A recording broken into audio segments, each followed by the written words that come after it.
जनसंपर्क को लेकर मामावली गांव में गया था। वहाँ पे सबसे मिलने के बाद मैं आज मेरा वहाँ मेर मांडवाड़ा में भी कार्यक्रम था। जनसभा को मैं संबोधित करने वाला था। तो रात्रि को मैं कार्यकर्ता सिंगर को फ़ोन किया कि मैं एक बार मिलने आ रहा हूँ, कार्यक्रम स्थल देख लूँगा।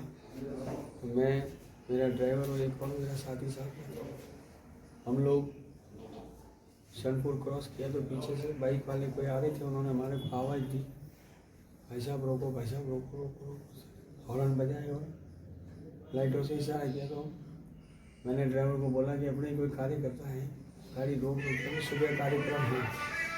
तो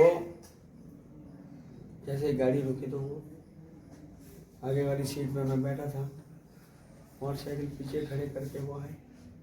मैंने उनको अभिवादन करते हुए जो यहाँ से मेरा मुंह बाहर निकाला तो उन्होंने सीधे ही पत्थर से मेरे पीछे, जो उनके पीछे खड़ा था, उसने हाथ में क्या था मैंने ध्यान नहीं रहा, पत्थर होगा या जो भी होगा, उन्होंने सीधा वार किया। उन्होंने कहा, मुझे माँ बहन तक गालियाँ बकी और उन्होंने 2-3 बार मेरे सर पे मारा और मुझे कहा कि इस एरिया में आके अगर भाषणबाजियाँ की, इस एरिया में आना तेरा बंद है और तू यहाँ आएगा नहीं, ऐसे करके मुझे उन्होंने मारा। फिर मेरे ड्राइवर ने तुरंत ही गाड़ी वहाँ से भगाई, वरना मेरे साथ में और न जाने क्या हो जाता, कोई पता नहीं था। कितने हमलावर थे? हमलावर 2-3 तो मैंने ऐसे देखे, बाकी पीछे कितने थे हमें टाइम मिला नहीं, क्योंकि अचानक ही हमारे ऊपर हमला हुआ। बाइक कितने, एक या दो? बाइक के मेरे ख्याल से 2 बाइक थी, लोग 2 एक बाइक थी। पीछे भी कौन गाड़ियाँ वाड़ियाँ होगी, तो हमने फिर ध्यान नहीं दिया, हम भागने में रहे वहाँ से, क्योंकि हमें बाहर रात्रि में कोई था नहीं और हम वहाँ से भागे। कितने बजे की घटना है ये करीब 10:30-11 बजे के करीब आसपास की घटना हुई। 10:30-11? 11 के करीब का टाइम, अच्छा। कुछ टाइम देखा नहीं मैंने। ये घटना थी, ये बौखलाहट है इनकी, और ये बौखलाहट की वजह से ऐसे अंजाम दे रहे हैं। और आए दिन इनकी मारपीट जैसे रानीवाड़ा में हुई, 10 दिन पहले सिरोही में भी हुई थी एक घासी समाज के व्यक्ति के साथ। तो वो की वो घटनाएं मेरे साथ हो रही है। आपके हिसाब से किसने करवाया ये हमला? मेरे हिसाब से तो जिनके खिलाफ मैं लड़ रहा हूँ स्थानीय का मुद्दा लेके, और जो बाहरी लोग हैं वही करवा सकते, बाहरी तो कौन करवा सकता है, किसी को कोई तकलीफ है। आप चुनाव तो संयम लोढ़ा के सामने भी लड़ रहे हैं? बिल्कुल, संयम लोढ़ा के भी सामने लड़ रहा हूँ, ओडाराम देवासी के सामने भी लड़ रहा हूँ। दोनों महाबली है, पर जो थे वो, उनकी जो आइडेंटिटी मैंने देखा, उसका हाथ था, उसके हाथ में कड़ा पहने हुआ था, तो एक जाति विशेष वर्ग का व्यक्ति ही पहनता है। तो ये मेरा ये लगता है कि ये उन्होंने ही काम किया है। उस जाति वर्ग विशेष के जो लोग थे, आपके कहने के मतलब, क्या उस वर्ग उस जाति के लोग आपके समर्थक नहीं है क्या? हाँ भाई, समर्थक है, और ऐसे असामाजिक तत्व भी तो हर जाति वर्ग में होते ही हैं। तो ये असामाजिक तत्वों का काम है, जाति वर्ग विषय का।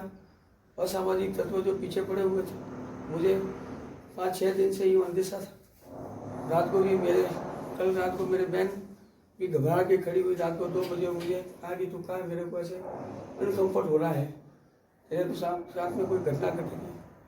मैंने कहा ऐसा कुछ भी नहीं है। तो ये आपके साथ में जब हमला हुआ उसके बाद आपने पुलिस को कब सूचना दी? मैंने पुलिस को सूचना, मेरे साथी थे उन्होंने फ़ोन किया, और मेरे जो कार्यकर्ता थे उनको मैंने फ़ोन किया कि मेरे साथ में ये घटना घटी है और मैं सिल पे पहुँच रहा। तो मेरे द्वारा पुलिस को मैंने सूचना दी, मेरे कार्यकर्ताओं ने सूचना पुलिस को की। पुलिस कितने देर में पहुंच गई थी पुलिस वाले? पुलिस में आनंदपुरी हॉस्पिटल पहुँचा तब तक पुलिस आ गई थी पुलिस। अच्छा जी, और एडिशनल एसपी साहब का भी फ़ोन में रास्ते में ही था, तब तक फ़ोन आ गया। मेरी ब्लीडिंग ज़्यादा हो रही थी, मैंने एडिशनल एसपी साहब को कहा कि मैं पहुंच रहा हूँ। आपके ऊपर जो हमला हुआ उसको आप किसका फेलियर मानते हैं? प्रशासन का फेलियर मानते हो? प्रशासन जो कहता है निर्भीक और भयमुक्त होकर के भयमुक्त वातावरण में जो चुनाव करने की बात करता है प्रशासन, क्या आपको लगता है ये बात भयमुक्त वातावरण में बिल्कुल भी ये भयमुक्त वातावरण नहीं है। मेरे साथ जो घटना घटी इसके अंदर 100% ये फेलियर का ही फैली है। और तो क्या कह सकता हूँ मैं, जब मेरे कैंडिडेट के ऊपर ये हमला हो सकता है, तो एक चुनाव लड़ रहा है, एक सिरोही के स्थानीय के मुद्दे को लेकर जो चुनाव लड़ रहा है, जब मैं ही सुरक्षित नहीं हूँ, मेरे ऊपर ही हमले हो रहे हैं, तो आम जन के तो सुरक्षा का कहीं कोई लेना देना ही नहीं है कि वो सुरक्षित है या नहीं है। मेरे जो कार्यकर्ता जो मेरे साथ घूम रहे हैं उनको कई दिनों से धमकाया भी जा रहा है कि आपके धंधे हैं, धंधे बंद करवा देंगे, सैंपल भरवा देंगे। ये कोटाराम देवासी के कार्यकर्ताओं द्वारा मेरे समर्थकों को भी धमकाया गया है और ये जो काम हो रहा है मेरे कार्यकर्ता भी अब सुरक्षित नहीं है। आपने जो आरोप लगाया कि कोटाराम देवासी के समर्थकों ने मेरे को धमकाया था, कोटाराम देवासी के समर्थक कैसे कर सकते हैं? ये जो कानून व्यवस्था तो उनके पास में है नहीं, अभी तो उन्हें जीते हुए भी नहीं है, कैसे वो करवाएंगे आपकी कार्रवाई? कानून व्यवस्था तो पुलिस को करनी है। कानून व्यवस्था किसके पास में? अभी तो पुलिस की, वर्तमान विधायक के पास में, प्रशासन के पास में है, प्रशासन करेगा। और अगर स्थानीय विधायक जो वर्तमान विधायक है उनको भी प्रशासन से बात करके सभी कार्यकर्ताओं की सुरक्षा का ध्यान रखना चाहिए। पार्टी से विचारों की लड़ाई है तो विचारों से लड़नी चाहिए, गुंडागर्दियों से तो कैसे लड़ाई लड़ी जाएगी? इसको तो बिल्कुल बंगाल बिहार जैसे हाल यहाँ बना दिए गए हैं। ये शांति प्रिय जिला है और यहाँ पे ये पहली बार घटना घटी है। मुझे अंदेशा भी नहीं था कि मेरे साथ ऐसा हो जाएगा। प्रशासन से आपकी क्या अपेक्षा है?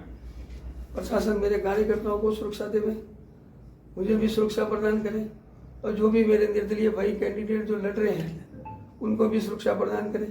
क्योंकि राष्ट्रीय पार्टियों से लड़ने वालों के बोल रहा हूँ, उनकी अगर कोई अनहोनी भी घटता है तो चुनाव रद्द होते हैं। बाकी निर्दलीयों के तो ऐसा कुछ है नहीं, कोई प्रावधान है नहीं।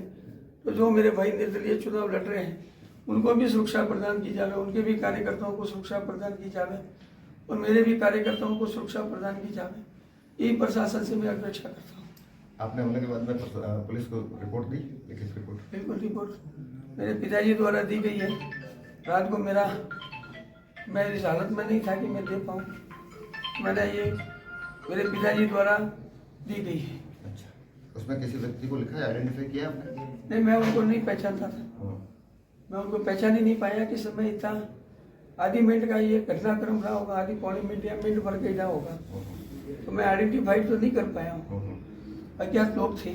आपके हमले के बाद में आपके पास में किसी बड़ी पार्टियों के नेताओं के फोन आए? नहीं, मेरे पास किसी जी का फोन आया? नहीं आया फोन। कोई कोटाराम जी का फोन आया? नहीं आया फोन। किसी भी बड़े नेता का मेरे पास फोन नहीं आया है, न किसी पार्टी के व्यक्ति का फोन है। हाँ, मेरे जो समर्थक हैं, मेरे जो 36 कौम के साथी हैं, वो रात से यहाँ पे मेरे साथ में है। मैं घर गया तो भी मेरे घर पे मेरी माताजी का स्वास्थ्य ठीक नहीं था। उसके बाद तुरंत मैं वापस, मेरे को वेलकम होने लगा, वापस पुनः मैं हॉस्पिटल में हूँ। आपके ऊपर जो हमला हुआ था उसके बाद में कांग्रेस प्रत्याशी संयम लोढ़ा ने ट्विटर पे आपके प्रति जो आपके साथ में हमला हुआ उसकी कड़ी निंदा की। आपको जानकारी है इसकी? मुझे कोई जानकारी नहीं है इस बारे में।